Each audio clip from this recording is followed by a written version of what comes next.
שלום, אה, אנחנו, היום אנחנו ממשיכות את השרשרת של האומנות עם שירי אבני, שנמצאת בפריז כבר יותר מ-20 שנה, ואני מאוד מאוד מאוד מאוד שמחה ומתרגשת ומאוד לפגוש אותך היום לשיחה ולדבר על הדברים העמוקים והחשובים אה, ש, שעשית בתוך החיים שלך והבאת אותם, הגשמת אותם מהחלום והחזון אל המציאות ואל הרחובות של פריז, אל הגלריה, ה-Street Art Gallery של אחת הערים היפות בעולם.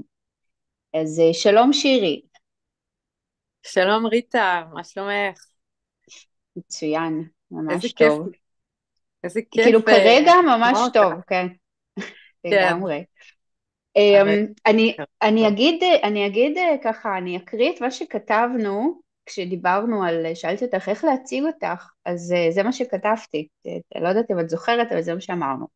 אז שירי אבני, 20 שנה גרה ופועלת בפריז, אמנית, שמנית, רבנית ועוד, מדריכת, מדריכת ציורי אומנות בפריז, אומנות רחוב, אה, שבעצם חלק מהאומנות הזאת את בעצמך יוצרת כבר 20 שנה, ועל זה אנחנו הולכות לדבר היום. אז ספרי, איך אה, הגעת לפריז, אה, קודם כל, ומה, את זוכרת 5 דקות הראשונות זה התמצית, אז איך הגעת לפריז, ומה המסר שאת מביאה לרחובות האלו? כן, טוב, אני הגעתי לפריז במהלך השיטוטים האומנותיים שלי באירופה. הייתי עושה סלים חיים, הייתי עושה תיאטרון ברחוב, ובאחד הטיולים באמת הגעתי לפריז. עכשיו, עם סיום לימודיי בוויצו, שלמדנו ביחד, אני ואת, פשוט עברתי לפריז בעקבות אהבה, וכאן התחלתי ליצור גם עיצובים עבור הקהילה היהודית הליברלית, וגם את האומנות שלי, אומנות ברחוב. הבאתי לרחוב את הדמות של האישה הגיבורה, האימא, שהולכת ונושאת את התינוק שלה על הגב. זה בעצם סמל לאישה אמיצה, שבעצם ממשיכה את האנושות עם התינוק שלה על הגב. אני רוצה רק לתקן אותך בקשר לזה שאני רבנית, אז נכון. אומנם הצבתי את הלוגו לבית ספר של הרבנות הרפורמית שנפתח בפריז, אבל אני עוד לא רבה, עדיין לא. נכון, טוב שתיקנת אותי, נכון, זה היה בהומור. למרות שרבה זה בעצם מורה, אז אני כן מורת דרך. אז אני באמת מזמינה אנשים להסתובב איתי ברחובות של פריז. אנחנו מגלים אומנות רחוב גם של נשים אחרות, וכמובן גברים, וגם את האומנות שלי. אני גם מדגימה במהלך הסיור איך אני מציירת באמצעות שבלונות שאני מעצבת. וזהו, זה מאוד מאוד כיף לגלות. אוקיי, אז בואי נתחיל עם הדמות הראשונה שיצרת. האישה, ונסתכל ככה על האבולוציה של מאיפה זה התחיל, כן, ואיך זה התפתח, ואיפה זה היום. כי ב-20 שנה, גם בחיים שלך וגם בעולם, הרבה השתנה. אה, אז מי זאת הייתה הדמות הראשונה? הדמות הראשונה באמת זאת, זאת האימא, ואני בעצמי הפכתי לאימא כאן בפריז. אז גיליתי תוך כדי את האימהות, את האחריות, את ההתפתחות שלי בתור אישה, כשבאמת הפכתי לאימא, ובאמת כל יום החוויה הזאת מספקת לי הפתעות, וגם על ההתעסקות באומנות תוך כדי שאני עוסקת באימהות, והשילוב בעצם של שני העיסוקים האלה, בלי לוותר בעצם, לא על האימהות ולא על האומנות. Hmm. ומי זאת מלכת הפלסטיק? וואו, מלכת הפלסטיק זה בעצם, זה השם שנתנו לי ברחוב ברמבלה, לרנה דה פלסטיקה. כשיצרתי תחפושת ענקית בעצם ממחזור, מכל מה שיכולתי למצוא ברחובות, פלסטיקים, קלקרים, ועם נייר דבק וחוט ומחט, פשוט תפרתי סמלת תלבושת של מלכת פלסטיק ענקית. איתה הופעתי ברחוב, ועשיתי מין תיאטרון רחוב, פנטומימה. זה גם משהו ככה שהמצאתי וגיליתי תוך כדי איך עושים את זה, זה חלק מהעיסוקים שלי, זאת אומרת, אני תמיד עשיתי את הדברים on my own, גיליתי, חקרתי בעצמי, ועד היום אני ככה לומדת ואוטודידקטית ממשיכה ללמוד עוד דברים, אם זה אומנות, אם זה היסטוריה של אומנות, היסטוריה של צרפת שהיא מרתקת, ואני נהנית גם להעביר אותה בסיורים שלי. את יכולה לחבר אותנו לרגש הזה של, את יודעת, המעשה הזה של, נכון, את סביבות גיל ה-20 שלך, מחליטה לצאת למסעות בעולם, מסתובבת באירופה, ומתחילה את הצעדים הראשונים שלך, ובעצם להביא את האומנות שלך לרחוב. את יכולה לחבר אותנו לרגש? כאילו, מה מניע אותך, מה את חובה תוך כדי, מה זה דורש ממך כבן אדם, כאישה, ואני חושבת שזה מיוחד מאוד. איך את חווית את זה, את זוכרת? כן, אני זוכרת שזה היה מאוד אינטואיטיבי, זאת אומרת, אני הגעתי לאירופה, בהתחלה חייתי באמסטרדם, הסתובבתי במוזיאונים, חוויתי את כל היופי של הארכיטקטורה באירופה, האומנות, ביקרתי בביאנלה של ונציה, וככה, מאחר ואני בן אדם יוצר ואמנית, פשוט היה לי את הדחף הזה להצטרף לחגיגה, והכי פשוט זה היה בשבילי זה להפוך את עצמי למין פסל ברחוב, וככה בעצם הפכתי לחלק מהעיר, וחוויתי אותה לא בעיניים של תייר, אלא כאילו אני מקומית, כאילו אני ממש חלק מהיצירות ברחוב. זה באמת הייתה נקודת מבט מאוד מיוחדת, שמאפשרת באמת ליהנות, לא כמו, את יודעת, בצורה שטחית, כמו תייר שרואה רק את הדברים שתיירים רואים. ממש התערבבתי עם האמנים המקומיים, גם יותר מאוחר שטיילתי בליסבון, אז עברתי לצייר אקוורלים קטנים ברחוב, וממש למדתי את הטכניקה מהאמנים שישבו ברוע אוגוסטה המפורסם, וזה פשוט דרך נפלאה ללמוד ולחקור וליהנות מהטיולים. אז אני מקווה שאני גם מעניקה לאנשים שמגיעים לסיורים שלי גם את החוויה הזאת של להכיר באמת כמו מקומי את החיים האמיתיים בפריז. זה נשמע לי נורא כיף, אבל זה גם נשמע לי משהו שדורש הרבה אומץ. כאילו להגיע למדינה שאת לא מכירה, כן? ואת לא בעצם חלק ממנה, ואולי אפילו לא דוברת את השפה בהתחלה, ולשים את עצמך כאילו כחלק, ולהגיד, אוקיי, אני חלק מהמקום. זה דורש מלא אומץ. איך כאילו, איך עושים את זה? כן, טוב, כנראה שאני גדלתי בבית עם אימא אמיצה, שנתנה לנו השראה,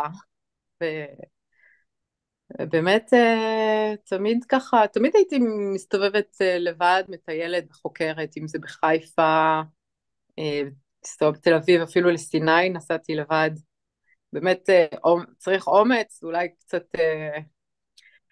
יודעת שאת צעירה, את לא כל כך מתחשבת בסכנות האורבות, היום אני הרבה יותר מחושבת. אז כן, זה אומץ, אבל גם היום אני מאוד אשמח ללכת לטייל ולגלות דברים חדשים. מדהים. בשיחה שלנו, שאלתי אותך איך בעצם, איך התפתח הגעת לפריז, כן, אני זוכרת את הרגע של החיבור שנוצר והאהבה, וככה שהייתה מאוד רומנטית, וכולנו, כל החברים, היינו שותפים להתרגשות, ונסעת לפריז לראות, כן, שעוד לא ידענו מה יצא מזה, אבל הנה, אנחנו עכשיו יודעים שזה נתפס וקרה. אז תספרי קצת, איך מתחילים חיים, משלבים אומנות וחיים בתוך, כאילו במקום חדש, במדינה חדשה. כן, וואו. ואני רשמתי לעצמי מזוודה אדומה, לשאול אותך מה קשור מזוודה אדומה.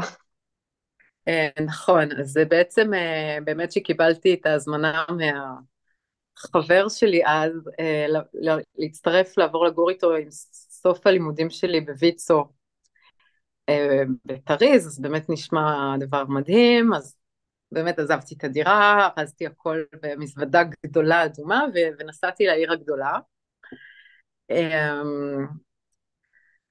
ככה לאט לאט התחלתי ללמוד צרפתית בצורה אינטנסיבית ולהשתלב בקהילה היהודית הרפורמית עם רבי פולין בב המדהימה, שאני עד היום עובדת איתם בתור מעצבת.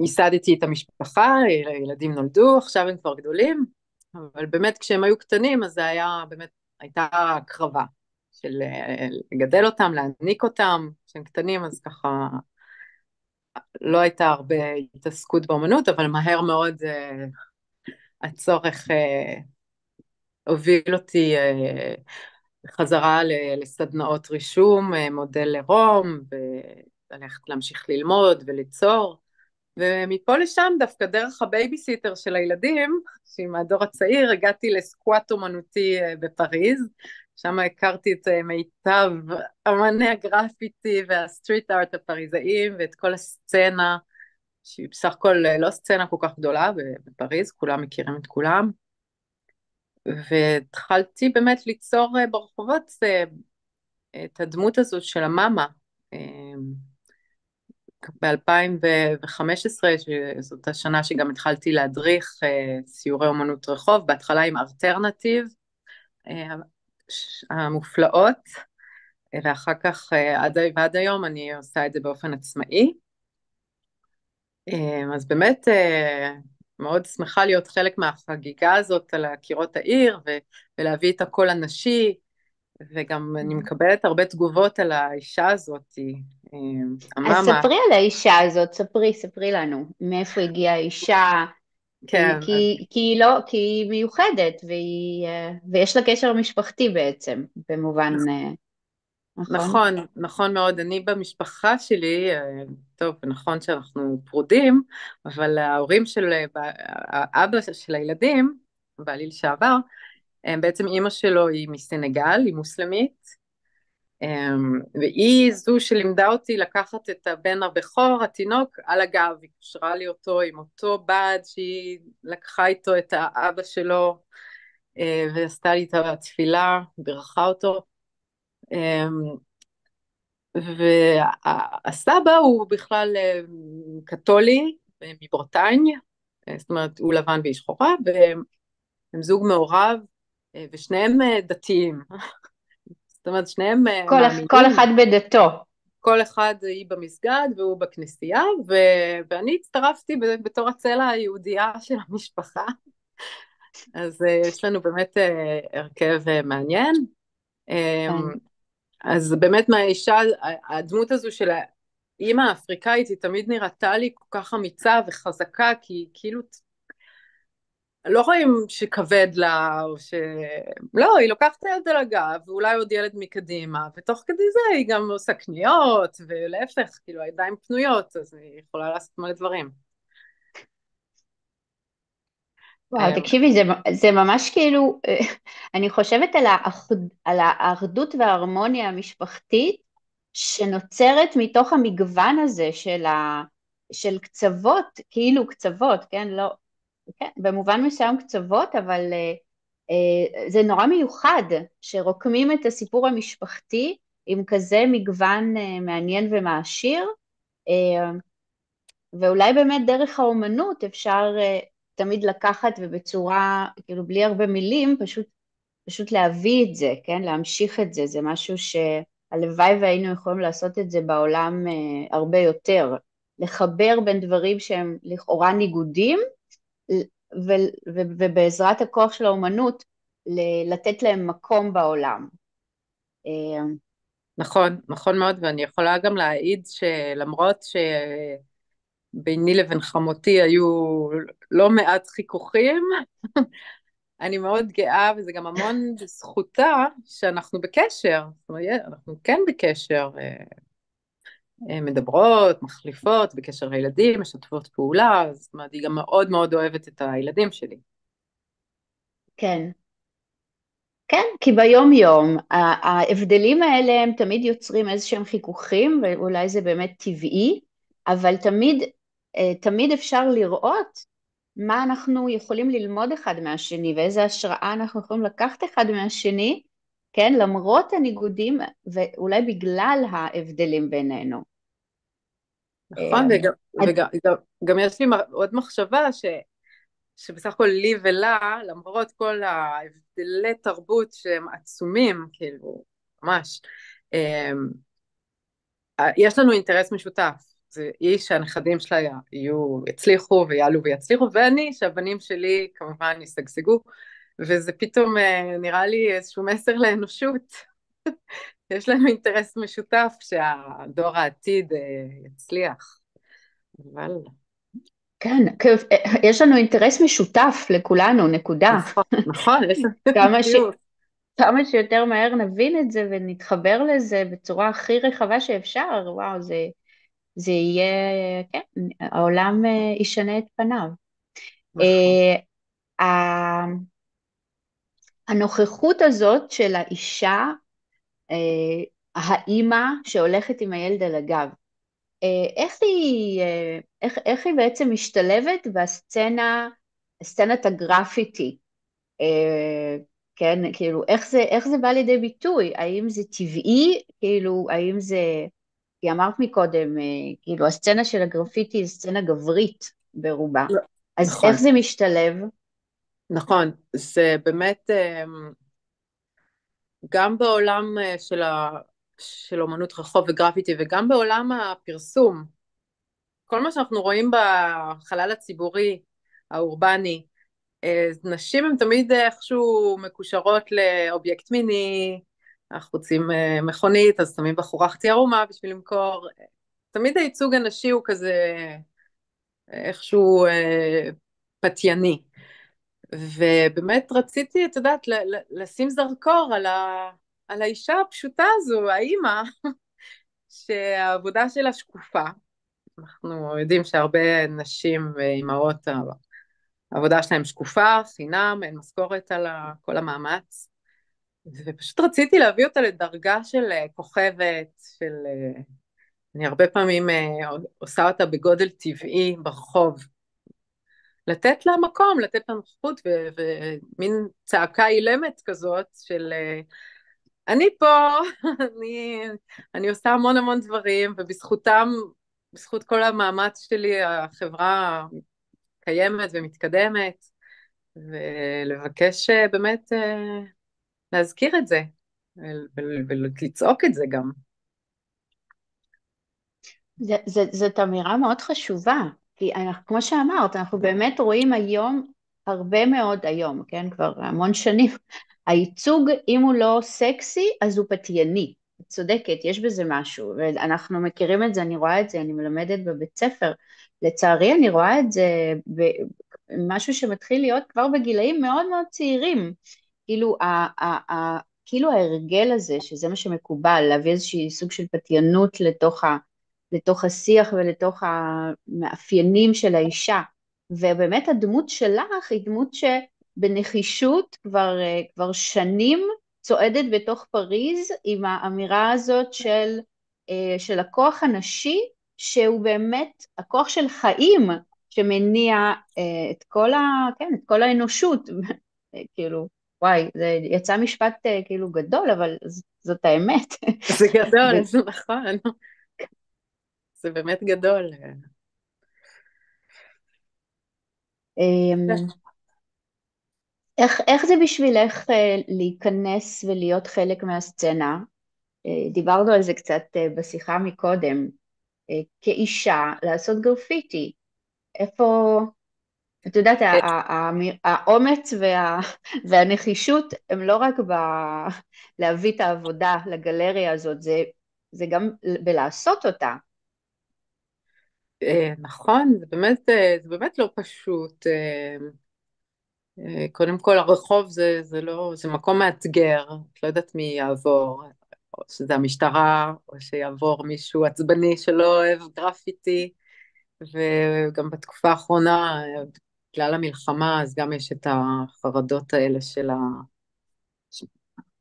לקבל עוינות בגלל שאני ישראלית, וכל פעם שהעבודה נהרסת לי ברחוב, שמישהו בא עם זרם, קורע את הציור שהדבקתי, שבסך הכל רואים בו מאמה, אבל אולי הוא יודע שאני ישראלית ולכן הוא קרא את זה, או שפעם, זה כבר לפני כמה שנים, גיליתי כתובות גרפיטי על העבודה שלי, שירי go home, או free Gaza, fuck Zionism, אז זה כמובן בגלל הסצנה הקטנה, אז יודעים שמי שעושה את הממות זה שירי והיא ישראלית, אז בואו נשים קצת שנאה ורעל על העבודות שלה, שזה זה חלק מהעניין, זאת אומרת, על קירות העיר יש דו שיח מתמשך בין כל האמנים וגם האנשים, אז זה, זה באמת חלק מהעניין, ולא לא תמיד פשוט באמת להציב את העבודות ברחוב, ולפעמים אני ככה אוהבת לקרוא לאיזה חבר גדול ומאיים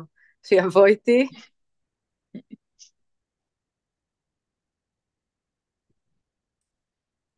אבל בסך הכל זה באמת מאוד כיף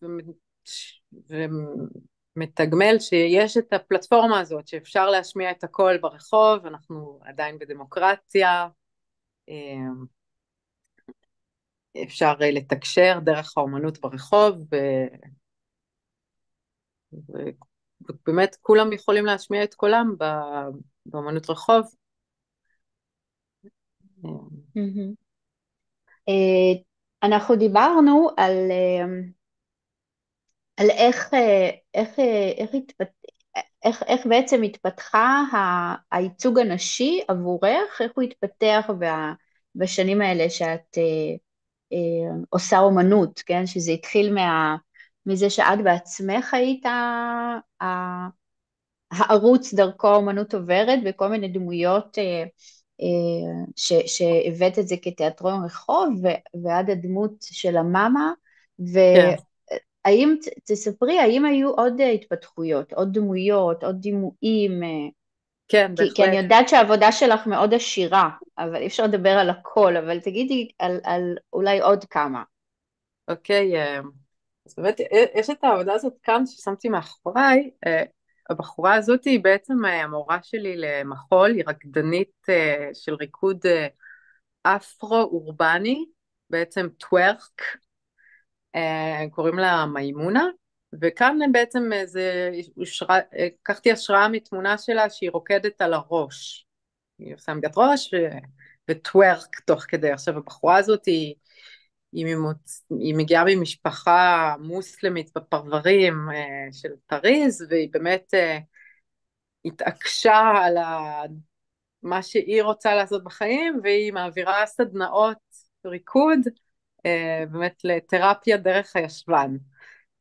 אז אני מאוד שמחה ככה, גם נהניתי לרקוד איתה, היינו עושות, הייתי משתתפת היינו עושים הופעות ברחוב, במטרו, בתוך קרון של המטרו עשינו פעם פלאש מוב, אה, ממש דברים כיפים, ואני גם מאוד מעריכה את הפעילות שלה בתור אישה פמיניסטית שנאבקת באמת במסורת המשתיקת נשים שממנה היא מגיעה, והיא מתעקשת להיות היא עצמה עם כל הריקוד והתשוקה,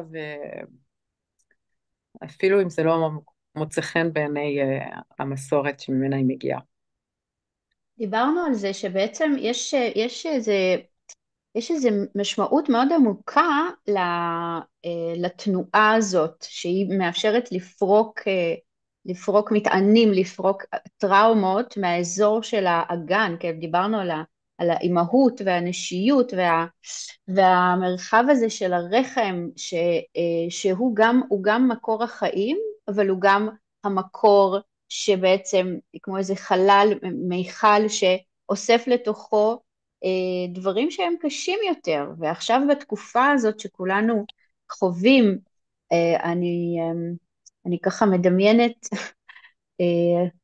איך הפעולה הזאת והדימוי הזה, איך בעצם הוא מביא איזשהו מסר חזק, כן, לחשיבות של ההיכרות שלנו, של אנשים עם הגוף שלנו ועם כאילו כן, אז שפה אומנותית היא דורשת פענוח והסבר, אבל גם יש בזה משהו שקשור למסורת ולאיזה העצמה נשית, למרות העצמה, הכל. כן, בהחלט, אני חושבת שגם באומנות שלי יש העצמה נשית, ואני ממש קיבלתי תגובות מנשים שראו את העבודה ברחוב, והתחילו לספר לי את הסיפור שלהן האישי, ואמרו לי כמה שזה נותן להן כוח לראות את הדמות הזאת של המאמה ברחוב. וגם היא ממש מעצימה נשים בסדנאות שלה, בשיעורי ריקוד שלה, היא ממש נותנת לנשים ביטחון ולבטא את עצמן וללכת ככה עם חזה זקוף ולנענע את הישבן. אני רואה שאנחנו ככה בדקות האחרונות של המפגש הזה. אני רוצה להגיד לך שאת בעיניי אמיצה מאוד, אמיתית מאוד, ואת מובילה מהלך של מנהיגות נשית ברחוב, כן, ברחוב הגלובלי, בין אם את מגדירה את זה לעצמך בצורה כזאת או לא, אבל זה מי שאת עבורי, תמיד היית השראה גם לאישה שיוצרת, תמיד בצורה אותנטית. ואני רוצה לתת לך את האפשרות בדקות האחרונות לתת איזשהו מסר, ככה מהלב, שנצא עם השראה ליצירה בגוון שלך. אמ, איזה כיף. קודם כל אני נורא מתרגשת להשתתף בשיחה הזאת איתך, וממש שמחתי גם לשמוע היום שהשיר של ישראל עם עדן גולן המדהימה עלה לגמר של האירוויזיון, ובאמת המסר שלי הוא לא לפחד. כל העולם כולו גשר צר מאוד, והעיקר לא לפחד כלל. באמת, אנחנו צריכים את האומץ להיות אמיצים ולא לפחד. זהו, זה המסר שלי. תהיו מי שאתם, תבטאו את עצמכם, להמשיך ביצירה, בתקשורת, באופטימיות, בשמחת חיים. כן. אני מוסיפה לזה גם תקווה. זה תקווה, כל אמן. כך כל כך חשוב לטפח ולהרגיש את הערך הזה של תקווה, שזה גם דורש אומץ לקוות, וכן, להחזיק איזו תקווה שהיא לא ציפייה, אלא היא איזשהו סנטימנט יותר משוחרר, יותר חופשי, של למרות הכל ובגלל הכל ומעל הכל, אפשר להחזיק באיזו תמונה נפשית כזאת, שהיא מייצגת את מה שהיינו רוצים. כן, נכון. זה החזון הזה להביא אותו לידי ביטוי. שירי, המון המון תודה, ותודה רבה על הפרויקט 555. תודה לך, ריטה, היה מדהים. אני רק רציתי להוסיף וואו. שתקווה היא לא אופציה. חייבים, תקווה Mm, וחיוך זה אסטרטגיה. וואו, חזק. חבל שהפסקנו את ההקלטה, זה כל כך חזק. לא הפסקנו? יש עוד הקלטה, מדהים. תקווה היא לא אופציה, היא אסטרטגיה. מדהים. כן, יעל, תודה, תודה ריטה. רבה.